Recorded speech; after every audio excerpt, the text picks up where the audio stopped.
On a un petit peu défloré le sujet dont on allait parler, messieurs, avec justement Trevor Clévenot, Antoine Brizard. La France devient-elle un pays de sport? C'est la question qu'on s'est posée. Des jeux réussis, un engouement qui ne s'est démenti ni dans les enceintes ni à la télévision. Un record de médailles également avec 64 médailles, record de titres là aussi, avec 16 titres pour l'équipe de France olympique. Alors, la question est la suivante. La France devient-elle un pays de sport? 4 chroniqueurs ne sont pas d'accord. Ça s'appelle un duel. Un super duel. Un super duel, pardon. Un duel. Pour Hugo et Pierre, la France devient un pays de sport, en tout cas avec l'aide de ces Jeux Olympiques. Pour Tidiani et Vikash, la France n'est toujours pas un pays de sport. On va en discuter et on va commencer ce duel avec les optimistes d'abord. Et on va peut-être donner la parole dans un premier temps à Pierre, Hugo, Pierre. Vas-y si tu veux. Allez, j'y vais. Hugo. Alors, oui, on est un pays de sport parce que on a malheureusement le prisme du foot qui est le sport numéro 1 en France et on n'est pas un pays de foot, en tout cas d'un point de vue culturel. Mais on est un pays de sport en général et surtout de grands sportifs. On l'a vu, il n'y a aucun autre pays au monde qui brille autant que nous, hommes et femmes confondus, dans les sports collectifs. On a un nageur qui bat tous les Américains, on a un judoka qui bat tous les Japonais et on a un pongiste qui n'est même pas majeur encore et qui tient la dragée haute aux Chinois. Donc si avec ça on n'est pas un pays de sport, je ne sais pas ce qu'on est. La réponse pour Vikash. Non, on n'est pas un pays de sport parce que là, tu parles de l'élite, donc de ceux qui gagnent des médailles, mais dans le sport de masse, le sport à l'école par exemple, il n'y a pas grand-chose. Ils en ont parlé tout à l'heure, ils sont obligés de partir à l'étranger pour pouvoir exercer leur pratique parce que les infrastructures ne sont pas bonnes, parce qu'évidemment, il n'y a pas de moyens financiers. Les filles du volleyball n'existent pas du tout, il n'y a pas de moyens sur le sport féminin en France. Moi, je pense que pour devenir un pays de sport, il faudrait qu'on ait un cursus universitaire pour qu'on valorise les filières sportives et que, enfin, on soit récompensé aussi au niveau académique. Réponse de Pierre Mathurana. Justement, c'est ce que je voulais nuancer. Effectivement, on peut toujours faire mieux et je pense que c'est un des enseignements de ces JO, c'est qu'on peut faire encore mieux. Parce que la base, elle n'est pas si mal finalement en France. S'il y a autant de médailles et des bons classements aux Jeux Olympiques, et même quand on ne fait pas des très bonnes moissons, on n'est quand même pas ridicule aux Jeux Olympiques, parce que derrière tous ces sportifs qui arrivent et cette belle grosse délégation qui est arrivée à Paris, derrière il y a des centaines de milliers d'associations sportives qui fonctionnent, tant bien que mal peut-être parfois, mais il y a une envie de les faire fonctionner. Il y a des millions de licenciés dans tous les sports en France et il y a malgré tout une énorme ferveur dès qu'il y a des gros événements en France. Tidiani, Vikash, je vous ai laissé 21 secondes. Ça fait pas beaucoup. Non, la France est un pays d'événements sportifs. La France a une élite sportive. La France a du talent avec un tissu incroyable. Maintenant, la place du sport dans la société, les moyens qu'on lui donne aussi pour ne pas lui être seulement un loisir, mais un vrai pilier de notre société. Je pense que c'est là qu'on définit aussi si on est un pays de sport et pas uniquement les récompenses et les trophées qu'on va gagner une fois de temps en temps. C'était un peu généreux parce que vous aviez un comparse un petit peu gourmand. Président, il est l'heure de trancher. C'est dur, hein.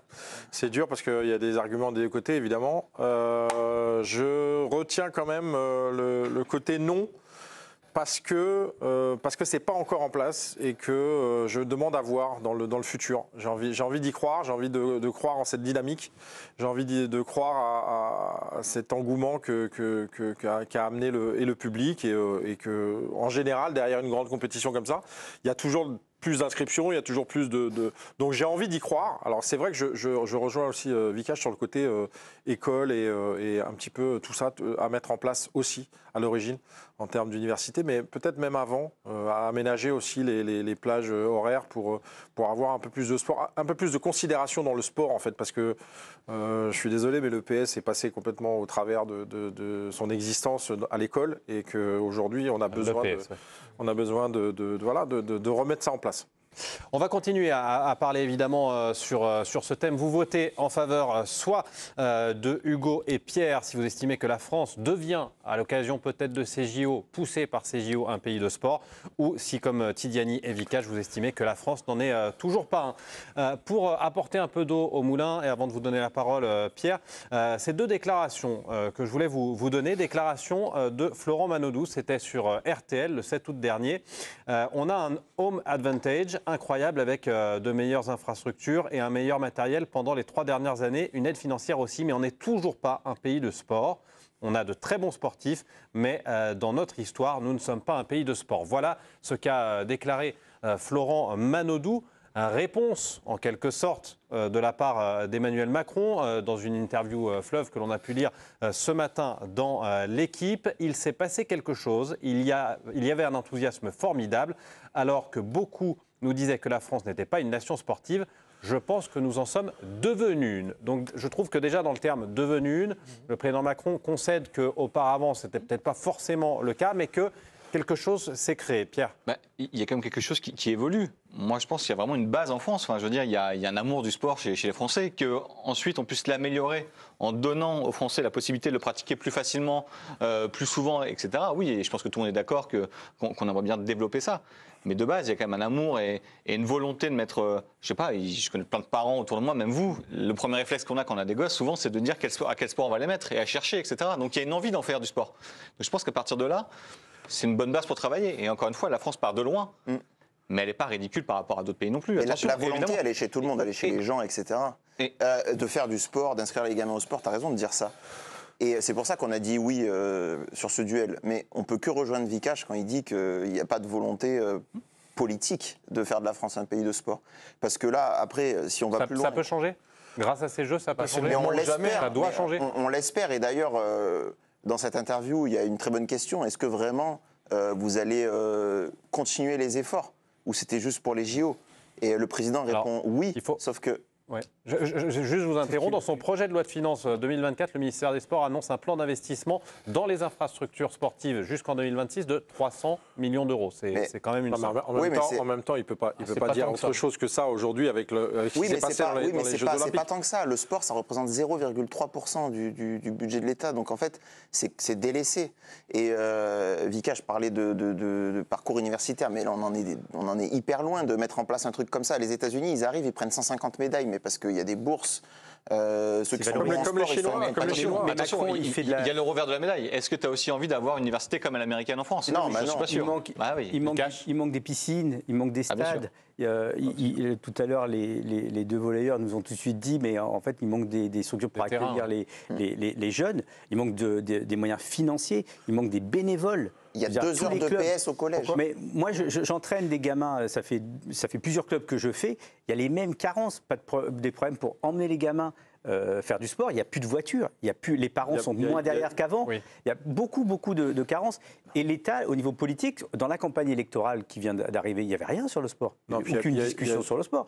Et Macron, au moment où il parle, il fait de la politique. Il rebondit sur ce qui s'est passé pour l'utiliser et en profiter parce qu'il était présent là.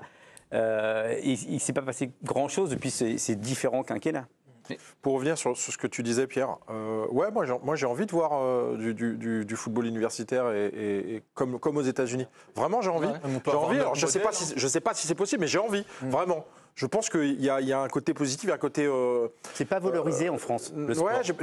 Reconnaissance du sport, reconnaissance des athlètes et il y a des gens qui sont très bons en maths, en n'importe quoi, mais qui sont très bons en sport aussi. Il faut le valoriser. Je suis désolé, tu as tes qualités. Je pense que c'est compliqué de prendre juste un aspect du modèle universitaire américain qui est quand même hyper discriminant pour tous les gens, qui ne permet pas à plein de jeunes d'étudier. Il faut l'adapter, bien sûr. Mais là où je vous rejoins, c'est que j'ai eu cette discussion avec Jules Bouillet. Enfin, j'ai fait un truc avec Jules Bouillet il n'y a pas longtemps, qui est le plongeur qui a fini 8e en finale.